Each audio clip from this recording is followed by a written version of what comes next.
Actualité à 13h51, c'est aussi cette flottille de la liberté interceptée donc hier au large de Gaza, et selon le ministère des Affaires étrangères, 4 des 6 Français n'ont pas voulu signer leur arrêt d'expulsion. Ils vont donc passer devant un juge israélien dans les prochains jours, notamment l'eurodéputé de LFI Rima Hassan. On va écouter Manuel Bompard, coordinateur de LFI et député des Bouches-du-Rhône, qui s'est félicité de la mobilisation hier partout en France et en soutien à Rima Hassan. Il était sur Sud Radio ce matin. Moi, j'appelle à des manifestations. Samedi, je crois, nouvelle manifestation. Hier soir, il y a eu d'abord une manifestation dont je veux saluer le succès parce qu'elle a été organisée en quelques heures. Et il y avait des dizaines de milliers de personnes sur la place de la République. 54 000, dites-vous, 8 000, dit la police. Ça, c'est pour la manifestation parisienne. Oui, il y avait 172 points de manifestation et de rassemblement partout en France. Et il y avait partout en France des dizaines de milliers de personnes. Donc, c'est une mobilisation massive. Et je salue celles et ceux qui se sont mobilisés. Et je les appelle, évidemment, à se mobiliser à nouveau, en particulier samedi. Objectif atteint pour LFI, se faire interpeller. Je salue celles et ceux qui se sont mobilisés, pour reprendre ces mots, y compris ceux qui ont agressé la journaliste ou pas. Il a eu un mot pour la journaliste agressée. France Info, vous avez raison. Non, mais écoutez, en se faisant traiter de facho, effectivement. En se faisant traiter de facho. Non, mais c'est quand même absolument épouvantable. Moi, j'exprime ma solidarité pour cette personne cette journaliste qui a du reste porté plainte, je crois, si mes informations sont bonnes. Et je remarque qu'il y a un silence absolu autour de cette histoire. Général autour d'elle. Imaginez que ça se soit passé dans un rassemblement à droite. Moi, je suis très peinée quand même de voir que quand il y a une manifestation pour OLM Sansal, il y a fort peu de mobilisation.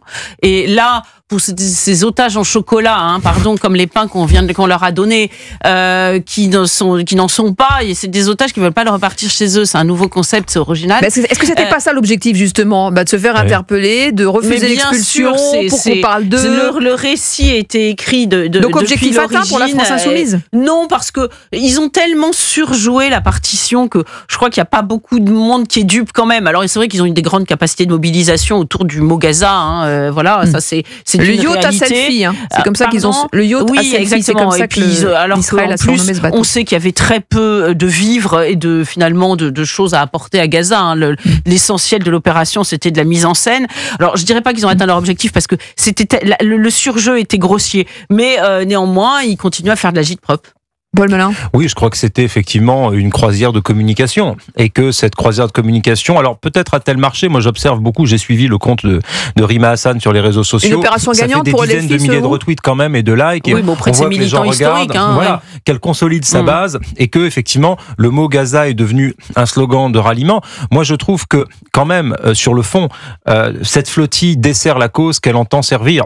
C'est-à-dire que il y avait moins de l'équivalent d'un camion semi-remorque d'aide humanitaire à l'intérieur de ce bateau. Il y avait 250 kilos de sucre, 100 kilos de farine, donc, si vous voulez, 600 couches. C'est de l'ordre du micro-symbole. C'est surtout un moyen pour faire beaucoup de communication, pour embarquer Greta Thunberg, Rima Hassan, faire de la com dans le monde entier. Je trouve ça un peu pitoyable. Je n'aime pas cette façon-là de faire de la politique. Si on veut aider les Gazaouis à recevoir de l'aide humanitaire, il faut travailler avec les Nations Unies, il faut travailler avec les ONG, il faut travailler en diplomatie, c'est ce que fait le Quai d'Orsay avec les États-Unis d'Amérique, pour convaincre Netanyahou de laisser rentrer l'aide humanitaire. Elle cherche le procès, elle cherche quoi? Elle cherche, vous savez, elle est assez procédurière de ce que je sais, et elle judiciarise beaucoup ses combats. Et ensuite, ce que cherche à faire Rima Hassan, comme ce que cherche à faire LFI là-dessus, c'est cliver le pays, et c'est mettre le poison de la division en France d'abord. Et ensuite, c'est de s'acheter une nouvelle cause fédératrice, et en faire un étendard de lutte politique, comme jadis il y a eu la guerre d'Espagne ou d'autres choses.